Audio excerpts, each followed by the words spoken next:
हिंदी साहित्य में आज सुनिए देश की अग्रणी कथाकारों में एक डॉक्टर उर्मिला शिरीष की लिखी हुई कहानी सप्तधारा। ये कहानी उनके सद्य प्रकाशित कहानी संग्रह मैं उन्हें नहीं जानती से ली गई है।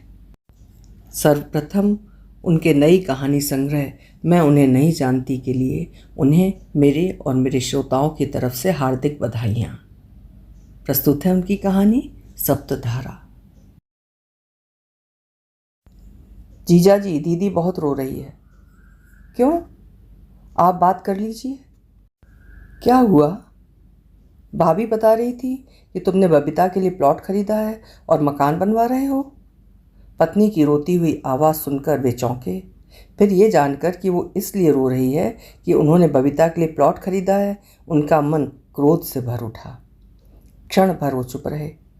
अगर इस समय झुक गए, कमज़ोर पड़ गए तो ये बात साबित हो जाएगी, इसलिए चिल्लाकर बोले, वहाँ घूमने गई हो या जासूसी करने?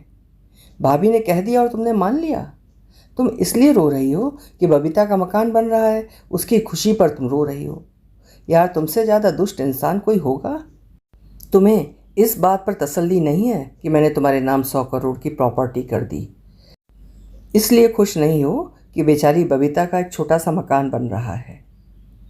क्या जीवन भर तुम ही सब कुछ करते रहोगे? उनका पति क्या कर रहा है? बच्चे क्या कर रहे हैं? उनकी तो मौज है, उन्हें कुछ करना ही नहीं है, जो करें सो मामा। सुनो, पहली बात तो मैंने ना प्लॉट खरीद कर दिया है, ना मैं मकान बनवा रहा हूँ। केवल नक्शा पास करवाने में मदद की है। इसके बावजूद भी यदि तुम्हें ऐसा लगता है तो लगता रहे। मैं पूरी कॉलोनी खरीद कर दे रहा हूँ, अपने बल पर दे रहा हूँ। तुम्हारे हिस्से का कुछ दूँ, एक माचिस की तीली बराबर भी, तब कहना। भाभी ने कह दिया वो पत्थर की लकीर हो गई। वैसे तो तुम भाभी की कोई बात नहीं मानती, वो तुम्हें फूटी आंख नहीं भाती, लेकिन मेरी बहनों की कोई बात हो तो तुम सब एक हो जाती हो। कहकर उन्होंने फ़ोन बंद कर दिया। उन्होंने मोबाइल की पर्सनल फाइल खोली। पैसे का पूरा हिसाब किताब लिखा था, उसे डिलीट कर दिया। हो सकता है बच्चों ने कभी देख लिया हो और आज्ञाकारी संतानों का कर्तव्य ईमानदारी से निभा दिया हो। बैंक में हुआ ट्रांजैक्शन चेक किया।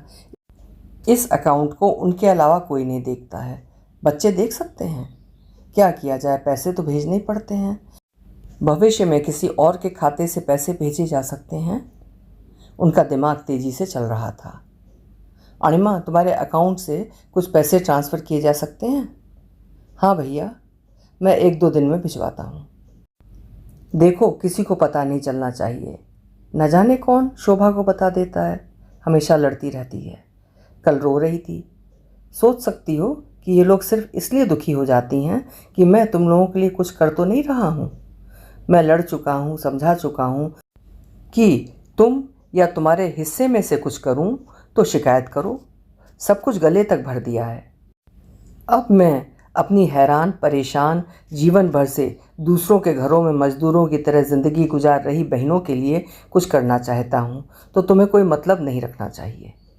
अणिमा, औरत ही औरत की दुश्मन होती है, ये मैंने सुना था। मैं विश्वास नहीं करता था, लेकिन ये सच है, 100% सच है। भैया, आप टेंशन मत लो। यार, समाज में कितनी क्रूरता भरी है औरतों के बीच। इसके परिवार वाले 1-1 महीना आकर रहते हैं, देखो कैसा स्वागत होता है, और मेरी बहनें घर में घुस नहीं सकती। कलह पैदा करके गालियां देकर ऐसा माहौल बना देती है कि मुझे लगता है बेचारियों को बेइज्जत करने के लिए क्यों बुलाऊं। मैं उनके घर नहीं जा सकता क्योंकि उसे नहीं जाना। बताओ, करो तो करो क्या, कैसे करो? आप हमारे घर आकर मिल लिया करो। हर एक से जासूसी करवाती है, ड्राइवर, बाइयाँ सब इसके जासूस हैं। आप परेशान मत हो, असल में इन सब का एक ही मकसद है कि लड़कियों को अकेला कर दो। पापा के जाने के बाद इनको लगता है कि आप पर ही सबकी जिम्मेदारी आ गई है। ऐसे में आप हम सबके लिए कुछ ना करें।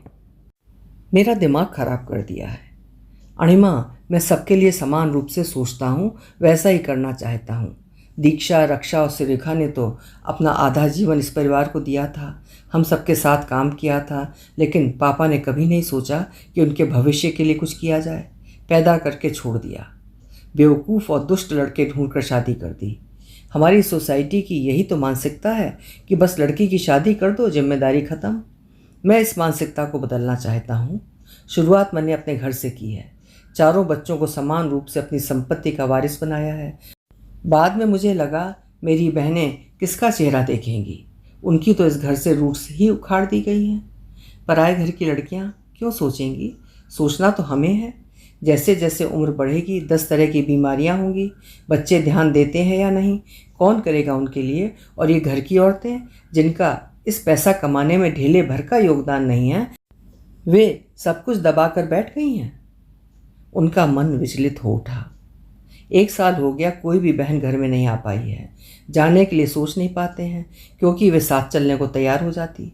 दीक्षा को जब कैंसर हुआ था तब उनका मन था कि उसे घर में ले आएं, अच्छे से सेवा करें, मगर शोभा ने पहले कह दिया था कि यहाँ मत ले आना, हमसे किसी की सेवा नहीं होगी, हमें भी 10 परेशानियाँ हैं। तब उन्होंने दीक्षा को मामा के घर रखा था। 10 दिन छुप छुप कर पैसा देकर आते थे। और अब आज शोभा को लग रहा है कि बबीता का मकान उन्होंने बनवाया है तो उनके पीछे हाथ धोकर पड़ गई है। बनवाया तो है, कितनी छानबीन की थी, महीनों तक प्लॉट ढूंढा था, फिर समस्या आई थी कि प्लॉट किसके नाम से खरीदा जाए। किसी के भी नाम करेंगे शोभा को पता चल ही जाएगा। फिर दूसरा बहनोई चाहेगा कि उसकी पत्नी के नाम भी कुछ किया जाए। इसी बात पर टॉर्चर करेंगे कि एक बहन को कर दिया दूसरी को क्यों नहीं। अणिमा, क्या तुम्हारे नाम से प्लॉट ले सकते हैं, किसी को पता तो नहीं चलेगा। कहाँ लेना चाहते हो भाई?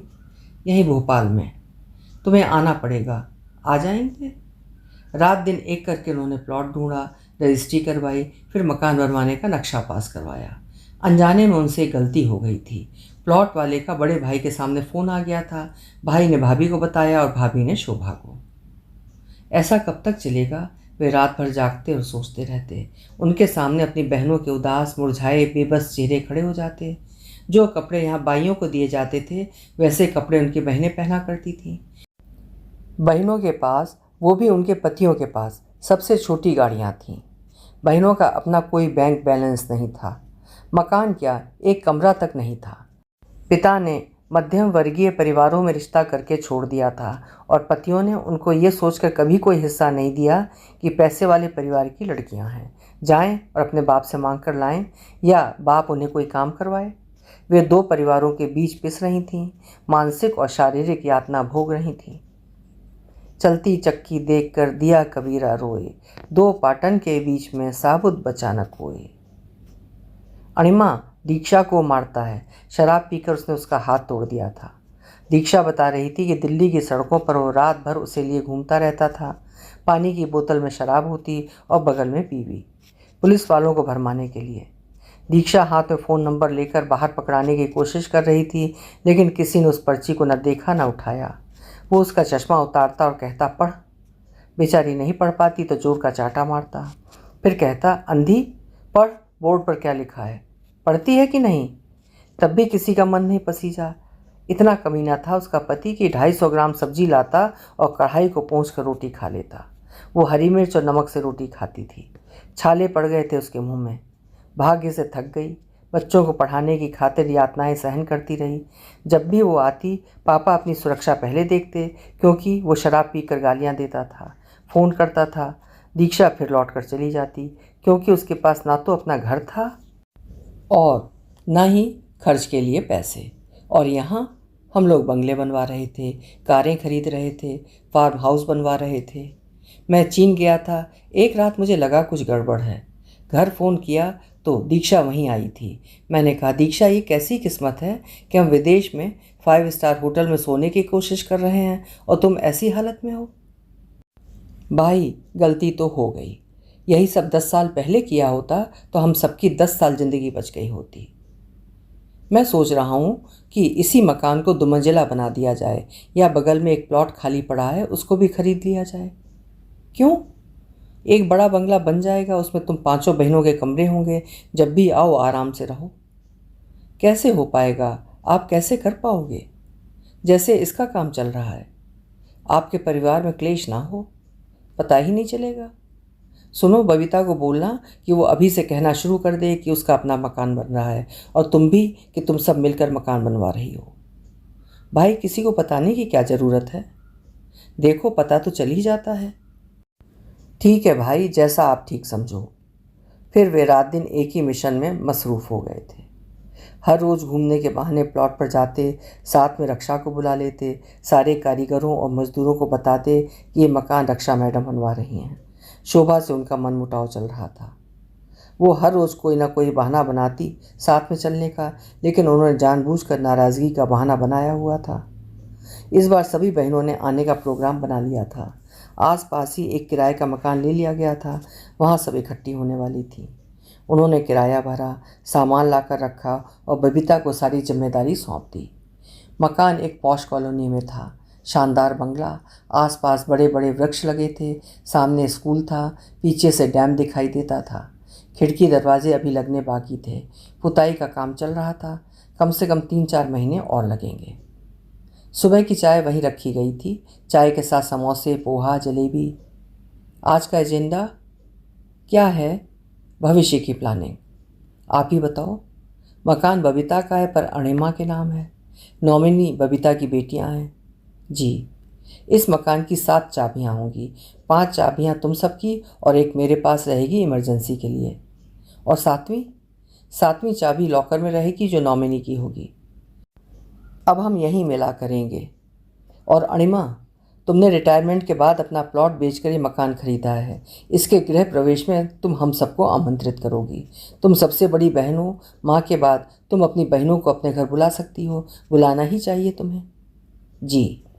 जब सामने वाला तुम सबके अस्तित्व को कुचल देना चाहता है, दोनों महिलाओं ने क्लेश करके तुम्हारे लिए दरवाजे बंद कर दिए हैं, तो किसी को तो उन्हें अर्थात बहनों को सम्मान देना ही पड़ेगा।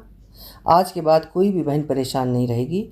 हमने और अणिमा ने एक और प्लान तैयार किया है। क्या? एक ट्रस्ट बना रहा हूँ जिसमें उतना पैसा रहेगा जिसमें तुम लोगों की ज़रूरतें आसानी से पूरी हो जाया करेंगी। सच भाई?